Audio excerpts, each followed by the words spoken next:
Hannah Clarke was strangled against her will during sex with her husband in the months before her and their 3 children, but a social worker did not pass on this significant information to police.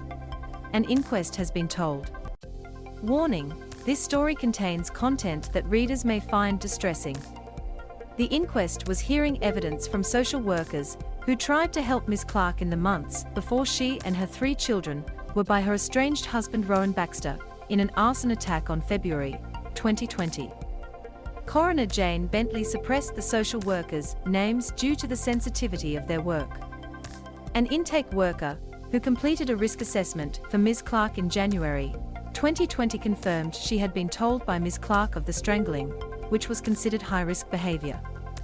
You have put additional notes that the respondent, Baxter, put his hands around her neck while having sex without her consent and would not remove them, counsel assisting the coroner, Ben Jackson, told the inquest. The worker confirmed that she did not pass this information on to police. Asked why she did not draw it to police's attention, the worker said she assumed police already knew. She also said that most women who completed a risk assessment reported being strangled. I think it's really hard to put into context. Most women would have completed a ROSA risk assessment, would be strangled, so unfortunately this sort of information I would not share with police, she said. I think the way we do a ROSA, if there's strangulation, it's not information, as an intake worker, I would directly share with the police. In Hannah's situation, she was working with police quite closely already, and again sometimes in the work that I have done, well, as hard as this sounds, sometimes when there has been strangulation, we don't always get the police response that you would assume someone would get.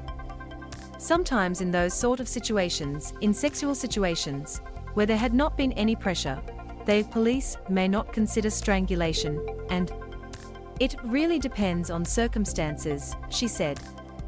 The worker agreed that strangulation of a partner was a really serious risk indicator, and it greatly elevated fears the victim could later be. Baxter ed Ms Clarke and their 3 children, Trey, 3, Lyanna, 4, Aaliyah, 5, when he jumped in their car and poured petrol around and set it on fire in a Brisbane street in February 2020. The inquest continues.